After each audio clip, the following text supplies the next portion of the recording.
ओम नमो भगवते वासुदेवाय।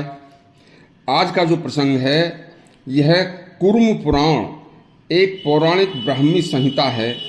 इसमें भगवान विष्णु ने कलिकाल में कलयुग के जब समय आएगा तो कलयुग में मनुष्य के कुकर्मों के कारण अनेक प्रकार के जो कुकर्म होंगे उनसे अनेक ही कुलों का नाश होगा और कुल तेजी से नष्ट होंगे। और उन कुलों के नष्ट होने का कारण क्या होगा वह कारण बताया है। यदि उनसे कोई बच सकता है तो कुल नाश होने से बच जाएगा। सुनिए, कर्म पुराण पौराणिक ब्राह्मी संहिता कलिकाल के सभी पापों का नाश करने वाली भगवान श्री हरि नारायण की वाणी है। यह कूर्म पुराण शास्त्र पूर्व काल में नारद जी से ऋषि गौतम को और गौतम से ऋषि पाराशर को प्राप्त हुआ था और ऋषि पाराशर ने गंगा द्वार हरिद्वार में धर्म अर्थ काम मोक्ष रूपी चतुर्विधि पुरुषार्थ देने वाला मुनियों को सुनाया था। देखिए, इसी क्रम में सत्यवती के पुत्र मुनि व्यास ने अपने सभी अर्थों को संचय करने वाले इस श्रेष्ठ पुराण को सनत कुमार से प्राप्त किया था। तब पाराशर के पुत्र सर्वज्ञ गुरु शांत तपस्वी नारायण स्वरूप महर्षि व्यास ने सभी देवताओं के स्वामी कूर्म रूप धारण करने वाले भगवान श्री हरि विष्णु के यह कल्याणकारी शब्द सभी मुनियों व सांसारिक मनुष्यों को सुनाए थे।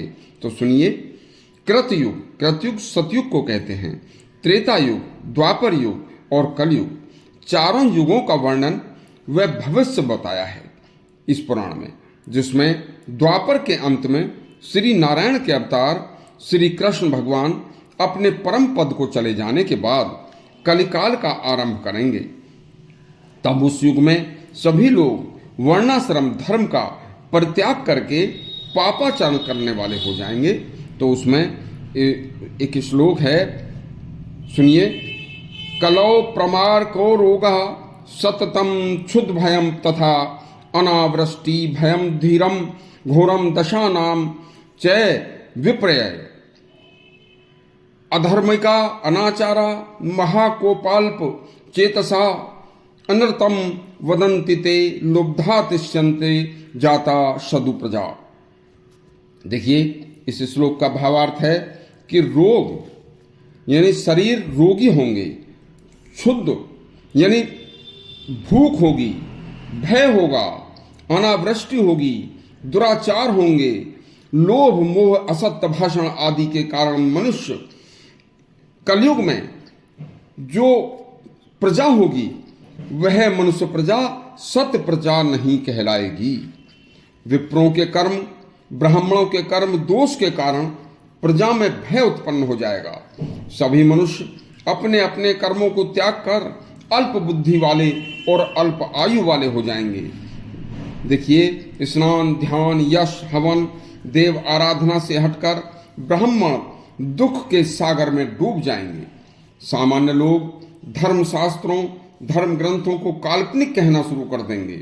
वाम पंथ बढ़ जाएगा, पाखंडियों की तादाद बढ़ जाएगी।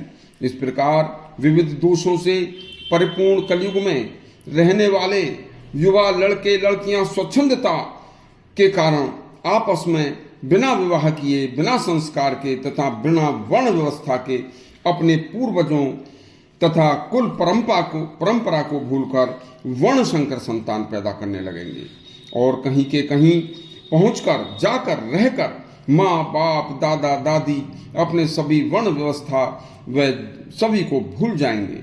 उसे त्याग कर कुल वंश परंपरा भी नष्ट हो जाएगी। उनके माता पिता दादा दादी का उन्हीं के सम्मुख कुल वंश परंपरा नष्ट हो जाएगी।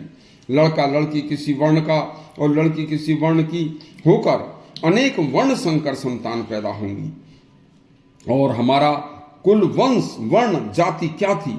ज्यादातर लोग यह धर्म भ्रष्ट होकर अधर्म करते हुए नहीं शर्माएंगे।